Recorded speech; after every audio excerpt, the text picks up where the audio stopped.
hari dan sore hari. Jadi sebagai bentuk amal praktisnya, ayat kursi kita baca di pagi hari dan sore hari.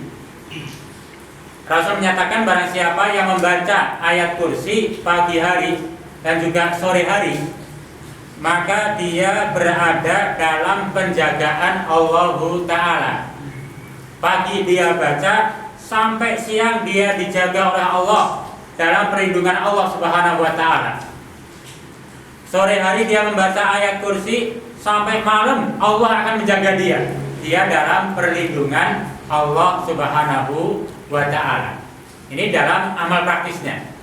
Ini punten, kalau kita tanyakan pada diri kita, kira-kira pagi hari, sore hari kita membaca nggak?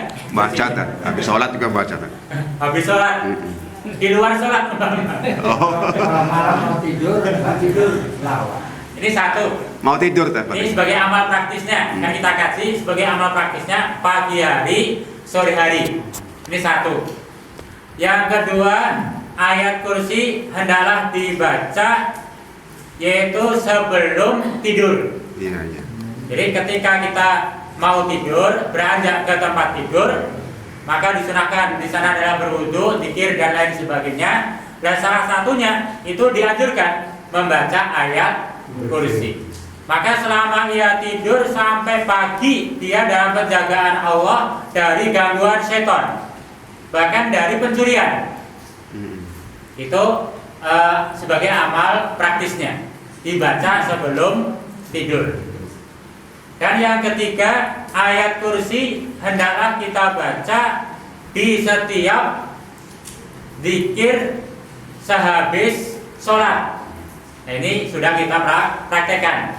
Maka dalam hal ini, barang siapa yang dia selalu membaca ayat kursi dalam zikir ba'da sholat, yaitu sholat wajib, maka dia dijamin langsung masuk ke dalam surga.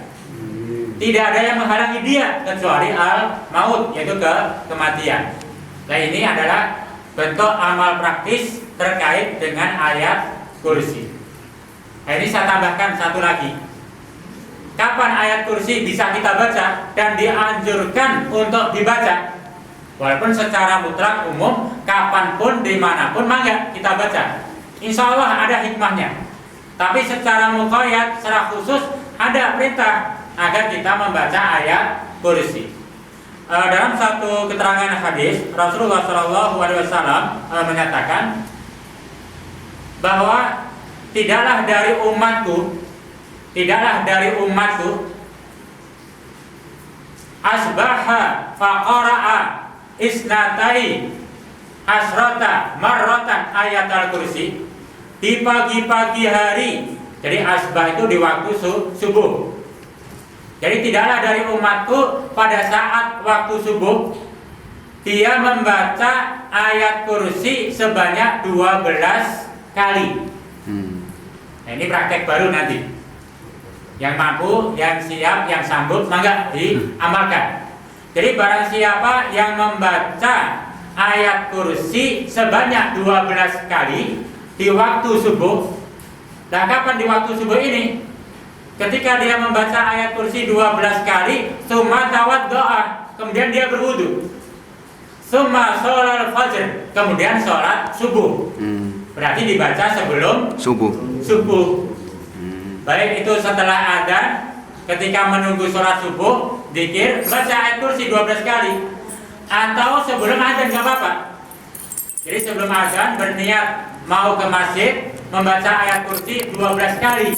Kemudian berwudu, berangkat ke masjid untuk sholat subuh. Maka barang siapa yang membaca ayat kursi 12 kali, kemudian dia berwudu, kemudian dia melaksanakan sholat subuh, maka Rasulullah menyatakan hafidallahu min syarri syaitan. Satu, dia akan dijaga oleh Allah dari kejahatan syaitan. Itu satu, dijaga oleh Allah dari kejahatan syaitan. Yang kedua, bagi mereka itu Allah akan tempatkan pada satu manzilah, satu kedudukan seperti kedudukan orang-orang yang qara'a jami' al-Quran. salah samarot. Kedudukan mereka seperti kedudukan orang-orang yang membaca Al-Quran sebanyak 3 kali khatam. Hanya membaca 12 kali ayat kursi. Itu dia diberi kedudukan oleh Allah seperti orang yang membaca Al-Quran khatam 3 kali. Itu membacanya sebelum sholat subuh tadi. Bahkan watau wajah yaumal qiyamati bitajin minan nur. Dia akan diberi mahkota oleh Allah pada hari kiamat nanti dari mahkota yang berasal dari cahaya. Oh, ini subhanallah, ini satu keutamaan yang sangat mulia. Di dunia dia dimuliakan oleh Allah, di akhirat pun itu dimuliakan oleh Allah Subhanahu wa ta'ala. Itu membaca ayat kursi sebanyak 12 kali, kemudian melaksanakan sholat subuh. Nah, ini kira-kira sudah belum dipraktekkan ini? Belum tadi. Insya Allah yang baru tadi. Nah, ketika Rasul menyampaikan hal ini, para sahabat bertanya, ya Rasulullah, kula yaum, apakah hari itu dilaksanakan, dibaca setiap harinya ya Rasul? Kata Rasul, lah, tidak. Fi kulli yaumil jum'ah. Itu dibaca di setiap hari Jumat. Walaupun setiap hari boleh. Tapi Rasul ketika ditanya apakah hari itu dibaca setiap hari, wahai Rasulullah, kata Rasul tidak. Yaitu cukup setiap hari Jumat.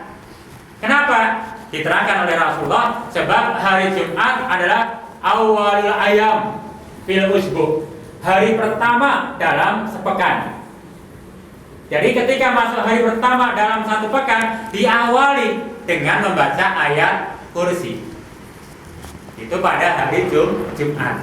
Maksudnya ketika misalkan di sini malamnya tahlilan, yasinan, kan sudah masuk Jumat. Iya. Nanti sebelum subuhnya, ketika menunggu sholat subuh, kita membaca ayat kursi sebanyak 12 kali. Itu sebagai pembuka pada hari pertama. Sebab dikatakan hari pertama, pada hari Kamis itu ada pergantian malaikat, yaitu satu naik ke atas dan yang satu turun ke bawah. Itu pada hari Kamis. Naik ke atas melaporkan semua amal-amal manusia, dilaporkan ke atas, dan yang satu datang untuk mencatat catatan baru dalam sepekan itu. Nah, maka pada hari Jumat itu hari yang pertama. Nah, untuk di waktu subuhnya itu dianjurkan membaca ayat kursi sebanyak 12 kali. Memang ini mungkin saya yakin baru pertama kali saya sampaikan. Yang kita bisa dan ingat, mangga daripada kita habis subuh nunggu baca ayat kursi 12 kali. Itu insya Allah lebih ada manfaatnya. Itu hanya mengingatkan tentang amalan praktis terkait dengan ayat kursi. Kembali kepada ayat kursi itu sendiri, di mana Allah Subhanahu wa taala menyatakan Allahu la ilaha illa huwa al-hayyul qayyum la ta'khudhuhu sinatun wa la naum lahu ma fis samawati wa ma fil ardi man dzal ladzi yashfa'u indahu illa bi idnihi ya'lamu ma baina aydihim wa ma khalfahum wa la yuhituna bi syai'in min ilmihi illa bima syaa wasi'a kursiyyuhus samawati wal ard wa la ya'uduhu hifdhuhuma wa huwal aliyyul azim. Kemarin terakhir sampai kepada kalimat ya'lamu ma baina aydihim wa ma khalfahum. Jadi setelah ini menjelaskan, menerangkan tentang sifat bagi Allah. Jadi Allah la ilaha illa huwa, tidak ada sesembahan yang benar kecuali Dia. Dan Allah kemudian diterangkan tentang sifat-sifatnya. Allah itu al-hayyu al-qayyum la ta'khudhuhu sinatun wa la naum lahu ma fis samawati wa ma fil ard man dzal ladzi yashfa'u indahu illa bi idnihi sampai ya'lamu ma baina aydihim wa ma khalfahum. Allah itu Maha mengetahui. Maka Allah di samping memiliki sifat ya'lam, mengetahui apa yang sudah terjadi sampai mengetahui apapun yang akan terjadi, maka Allah memiliki satu nama Al-Alim. Nama Allah dan sifat Allah Al-Alim ini adalah husna. Semua nama Allah adalah Asmaul Husna. Amat bagus, amat sempurna, tidak ada kekurangan sedikit pun. Maka dikatakan oleh para ulama, Allah dalam memiliki sifat Al-Alim, Maha mengetahui. Pengetahuan Allah itu adalah sempurna sekali. Satu pengetahuan yang tidak diawali dengan kebodohan. Berbeda dengan kita makhluk. Ada seseorang dia ahli mengetahui sesuatu, tapi pengetahuan dia terhadap sesuatu itu diawali dengan adanya ketidaktahuan. Dia tidak tahu, belajar, baru tahu. Bagi Allah tidak. Kesempurnaan Allah, baik nama ataupun sifat dalam Al-Alim, pengetahuan Allah adalah sempurna, tidak diawali dengan kebodohan. Bahkan sampai kesempurnaan ilmu Allah itu tidak disertai sedikit pun dengan kealfaan. Berbeda dengan kita manusia, kita tahu diawali bodoh, dan walaupun kita tahu masih ada saja yang namanya sifat lupa. Itu adalah manusia atau makhluk. Bagi Allah tidak seperti itu. Allah Maha tahu yang tidak diawali dengan kebodohan. Allah Maha tahu yang tidak disertai dengan kealfaan. Tidak ada satupun sekecil apapun dia lepas dari ingatan Allahu Ta'ala. Allah lupa, nggak ada. Ilmu Allah adalah amat sempurna. Maka di dalam satu ayat untuk menguatkan akan ayat ini, nanti dalam surah Toha ketika antara Fir'aun dan Musa itu saling berdebat terkait dengan ketuhanan, maka ketika menyebutkan tentang sifat-sifat Allah, Fir'aun dia berkata, "Ya Musa, bagaimana tentang orang-orang terdahulu?" Mereka menganggap bahwa Allah tidak akan tahu itu. Tapi dijawab oleh Allah di dalam ayatnya, yaitu surah Toha ayat ke-52, "Wa ilmuha inda rabbi fi kitabin la yadillu rabbi wa la yansa." Itu dalam surah Toha ayat ke-52. Terkait dengan orang-orang terdahulu, bahkan orang yang pertama kali, itu ilmunya ada di sisi Allah, ada di Lauh Mahfuz. Semua tercatat, semua diketahui oleh Allah Ta'ala. La yadillu rabbi. Pengetahuan Allah, ilmu Allah itu tidak akan salah, kata Musa. Wa la yansa, dan Allah tidak akan lupa. Sampai dari orang pertama kali, bahkan dari makhluk yang pertama kali sebelum bumi Allah ciptakan, Allah tetap mengetahui. Sampai kelak bumi akan hancur, sampai masuk ke alam akhir, Allah itu Maha mengetahui. Itu kesempurnaan ilmu Allah Ta'ala. Tidak diawali dengan kebodohan dan tidak disertai dengan kealfaan. Maka segala sesuatu itu ada dalam pengawasan Allah Ta'ala. Bahkan famay ya'mal misqala dzarratin khairan yarah. Seseorang yang dia melakukan kebaikan sekecil zarah pun, yarah, Allah tahu itu. Nanti dalam satu hadis diterangkan, sekalipun dia berada di tempat yang amat gelap gulita, di batu yang amat hitam kelam, Allah mengetahui apa yang diperbuat oleh makhluknya. Itu sampai demikian. Itu berbeda dengan kita makhluk, kita manusia. Agak terang bisa tahu, sedikit remang-remang tidak tahu. Apalagi kalau gelap, terbatas pengetahuan kita. Bagi Allah tidak. Yang terang benderang, yang gelap gulita pun Allah Maha tahu. Bahkan kegelapan yang sangat gelap di dunia ini, yaitu di dasar lautan yang amat dalam, Allah mengetahui. Itu sampai kesempurnanya ilmu Allah Ta'ala. Berapa jumlah ikan, binatang yang ada di laut, Allah mengetahui. Bahkan sampai di dalam satu ayat Allah menyatakan, sampai yang namanya daun-daun yang jatuh atau berguguran ke bumi, berapa jumlahnya, kemana jatuhnya, Allah mengetahui itu. Jangankan kita di halaman rumah sendiri, hari ini daun yang jatuh berapa kita nggak tahu. Walaupun dipaksakan pengen tahu, nggak akan tahu. Tapi Allah Subhanahu Wa Ta'ala Maha mengetahui berapa jumlah daun yang jatuh gugur ke bumi ini, kemudian terbang kemana, dia berada di mana, Allah mengetahui. Itu saking sempurnanya ilmu yang Allah miliki. Maka dikatakan ilmu Allah itu maha sempurna. Berbeda dengan kita manusia. Wala yuhituna bi syai'in min ilmihi illa bima syaa.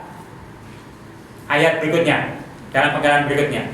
Dan tidaklah meliputi sedikit pun ada sesuatu dari ilmu Allah kecuali apa yang Allah kehendaki. Itu menyinggung tentang kita manusia atau makhluk ini. Ilmu manusia itu terbatas sekali. Ilmu manusia tidak bisa meliputi segala sesuatu kecuali yang telah Allah berikan. Itu pun disertai dengan lupa. Dan termasuk kita punten kan. Jangankan nunggu nanti 10 tahun atau nunggu besok hari. Mungkin pengajian belum bubar sudah lupa kok kita. Betul ya? Itu kita manusia, wajar. Allah sudah menyatakan wala yuhituna bi syai'in min ilmihi illa bima syaa. Bagi Allah tidak ada kamu seperti itu. Sampai kiamat, sampai dunia berakhir, semua diketahui oleh Allah tanpa sedikit pun yang Allah lupakan. Nah, kita manusia terbatas, itu bisa lupa. Nah, terkait dengan begitu luasnya akan ilmu Allah dan begitu terbatasnya ilmu manusia, itu ketika ada sahabat bertanya kepada Rasulullah SAW terkait dengan masalah rahmah atau ilmu Allah, maka Rasul menyuruh kepada sahabat ini untuk mencelupkan jari-jarinya di lautan. Dicelupkan, kemudian disuruh diangkat kembali. Hanya jari-jari, bukan semuanya tangan, bukan. Hanya jari-jari dicelupkan di lautan, kemudian diangkat kembali. Kata Rasul, lihat berapa banyak air lautan yang masih tersisa di sana. Samudra luas. Dan berapa air yang menempel di jari-jarimu bisa dilihat. Maka digambarkan oleh Rasulullah, itulah ilmu Allah, samudra itu. Sedangkan ilmu Allah yang diberikan untuk makhluk ini, itu apa yang menempel di jari-jarimu itu kecil sekali, terbatas sekali. Itu ilmu manusia. Maka subhanallah, wala yuhituna bi syai'in min ilmihi illa bima syaa. Jadi bagi seorang muslim yang dia sering membaca ayat ini, kemudian meresapi akan ayat ini, maka dia akan tersentuh hatinya, begitu besar akan kekuasaan Allah. Segala sesuatu akan dilihat oleh Allah Ta'ala. Yang nampak ataupun yang tidak nampak, itu akan Allah lihat. Maka dalam satu ayat yang sering dibaca dalam Yasinan, lillahi ma fis samawati wa ma fil ard wa in tubdu ma fi anfusikum aw tukhfuhu yuhasibukum bihillah.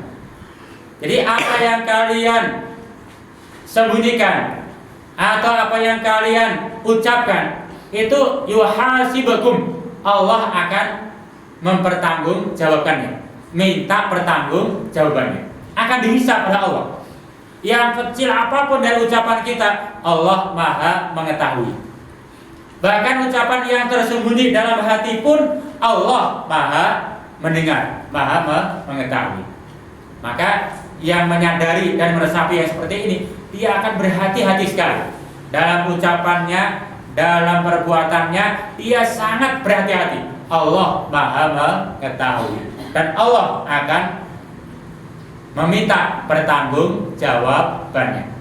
Ini subhanallah. Sedikit saya tambah sampai selesai hari ini mudah-mudahan biar nggak lama-lama. Dari ayat Ya'lam sampai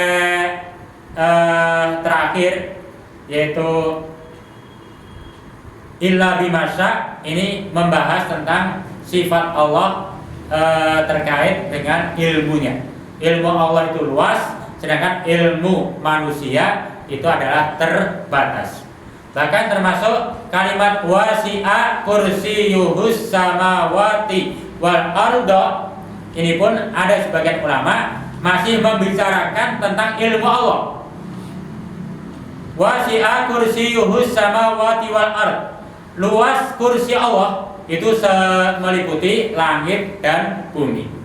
Ada mengatakan yaitu sebagaimana Ibnu Abi Hatim, yang dimaksud wasi'a kursiyuhu, kursi Allah ai ilmuhu, luasnya ilmu Allah itu as-samawati wal ard, meliputi langit dan bumi ini. Itu ilmu Allah. Jadi ilmu Allah meliputi langit dan bumi ini. Bukan hanya langit dan bumi, semua alam ini ada dalam pengawasan Allah. Maka langit dan bumi adalah sebagian dari alam, itu ada dalam pengawasan Allah Subhanahu wa ta'ala. Ini makna kursi adalah ilmu. Ilmu Allah meliputi langit dan bumi. Nah, kita manusia ada di dalam bumi ini, itu dalam pengawasan Allah ta'ala. Ada sebagian yang lain mengatakan kursi ini sebagaimana disebutkan yaitu Al-Waqi, yaitu seorang sahabat. Ini adalah guru dari Imam Asy-Syafi'i. Kata beliau, oleh Imam Al-Waqi dikatakan kursi ini yang dimaksud adalah maudhi'ul qadamain, yaitu tempat kedua kaki Allah diinjakkan. Itu namanya kursi. Yang mana kursi Allah ada di arsy. Jadi kursi Allah ada di sekitar arsy Allah. Nah, sedikit untuk menambahkan hal ini. Jadi kursi berada di arsy Allah. Yang namanya arsy Allah itu satu tempat yang tidak sembarang makhluk bisa masuk ke dalamnya. Itu satu tempat yang tidak sembarang makhluk bisa masuk ke dalamnya, kecuali orang yang dimuliakan oleh Allah Ta'ala. Sampai malaikat Jibril pun tidak bisa masuk. Kita ingat ketika perjalanan Isra dan Mi'raj Rasul, mengantar Rasulullah yaitu ke Sidratul Muntaha, hanya sebatas langit ke-7. Untuk sampai ke Sidratul Muntaha, mendekati arsy Allah, malaikat Jibril sudah lepas. Ya Rasulullah, saya tidak ada kemampuan untuk masuk ke sana. Engkau berangkat sendiri. Kenapa Rasul bisa? Allah kehendaki. Iya. Kenapa Allah kehendaki? Karena Rasulullah dimuliakan oleh Allah Ta'ala, bisa masuk sampai ke arsy Allah, dekat kursi Allah ini. Itu hanya orang-orang yang Allah kehendaki. Sampai malaikat Jibril, semua makhluk gak bisa, kecuali yang Allah kehendaki. Yang Allah muliakan itu akan mampu. Nah, ini maaf terkait dengan hal ini kita lepas dari tafsir. Kalau misalkan kita ditawarkan untuk bisa masuk ke sekitar arsy Allah, kira-kira mau tidak kita? Ini ibarat kalau di sebuah negeri di lingkup istana. Iya. Itu ada istana, ada beberapa penjagaan. Ring 1, ring 2, ring 3. Ada ring 1 sampai ring 7. Sudah masuk ke ring 7 saja, di sekitar ring 7, masih di luar, itu sudah hebat itu. Itu sudah hebat, apalagi bisa masuk ring 7-nya misalkan. Sudah masuk di sekitar, hebat. Terus sampai lepas ke ring 1, ada di sekitar Pak SBY. Udah kayak, waduh, nggak akan terlupakan. Sampai anak cucu, apalagi ada fotonya. Ini tempat yang sangat mulia. Lah arsy Allah pun tempat yang mulia.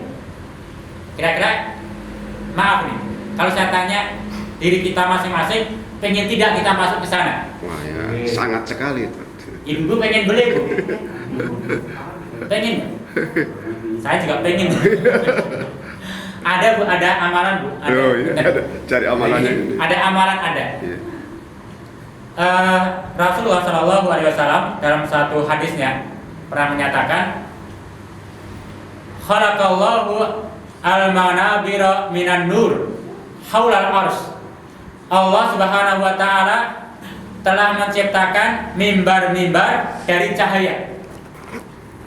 Yang mimbar-mimbar dari cahaya ini adalah berada di haulal ars, di sekitar ars. Itu Rasul menyatakan. Jadi Allah menciptakan mimbar-mimbar dari cahaya yang mimbar-mimbar ini berada di sekitar ars. Kemudian Rasul menyatakan, ya khabiduhum al-anbiya wasyiddiqin wasyuhada wasyolihin. Amat sangat pingin bisa masuk di atas mimbar itu. Siapa? Para nabi, para rasul, para siddiqin, para syuhada, para sholihin. Ini subhanallah. Rasul memberikan satu gambaran mimbar yang ada di sekitar arsy Allah ini itu bukan hanya manusia biasa. Para nabi, para rasul, para siddiqin, para syuhada, para sholihin amat sangat pengen bisa masuk ke sana. Itu kita harus bertanding melawan para nabi.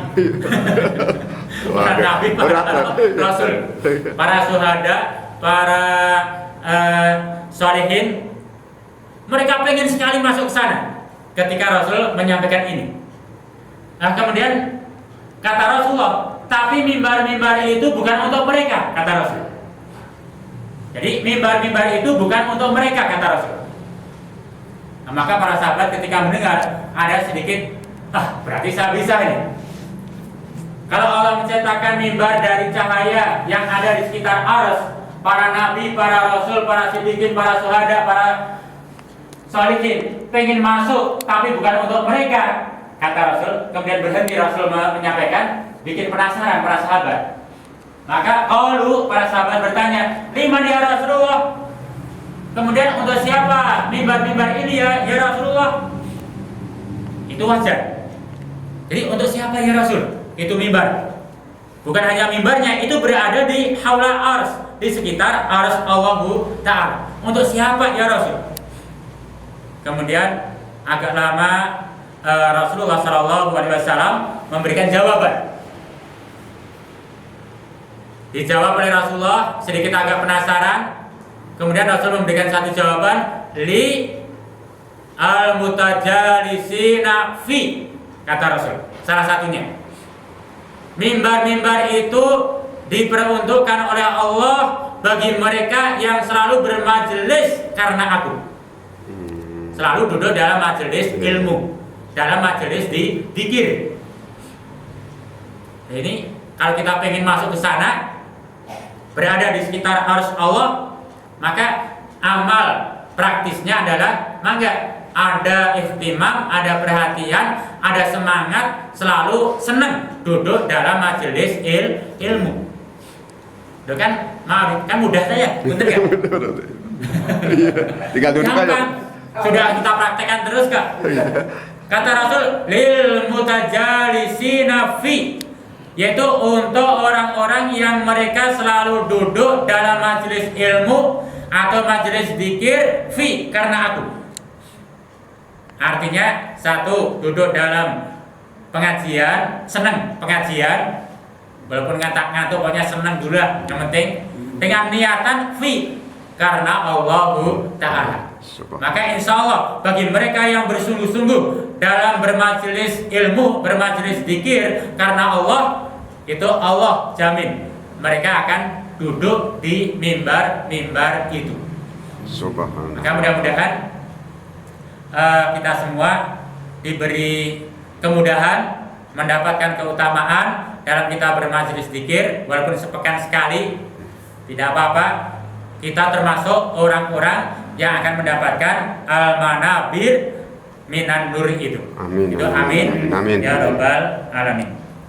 Nah, kembali dalam pembahasan wasi'a kursiyyuhus samawati wal ard.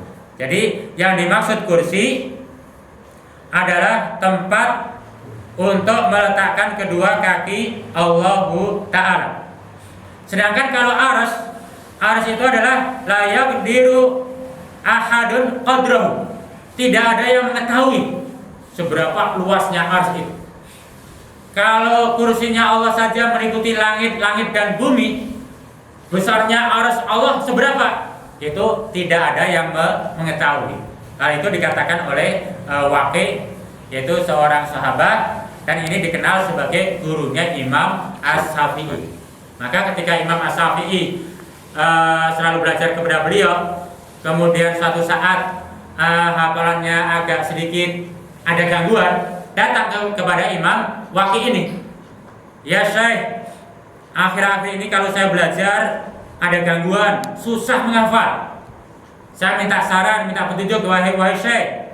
Kata Syekh Waqi', Al-Imam Waqi', coba kamu perhatikan dirimu sendiri. Mungkin ada sesuatu yang engkau melakukan melanggar syariat Allah. Ya pikir, apa? Nggak ada, Syekh, nggak ada. Coba perhatikan terus. Bisa jadi engkau telah maksiat kepada Allah Ta'ala.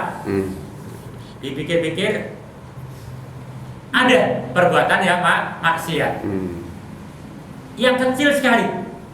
Ini artinya menggambarkan bahwa perbuatan maksiat bisa menjadikan menutup ilmu. Sebab ilmu itu adalah cahaya.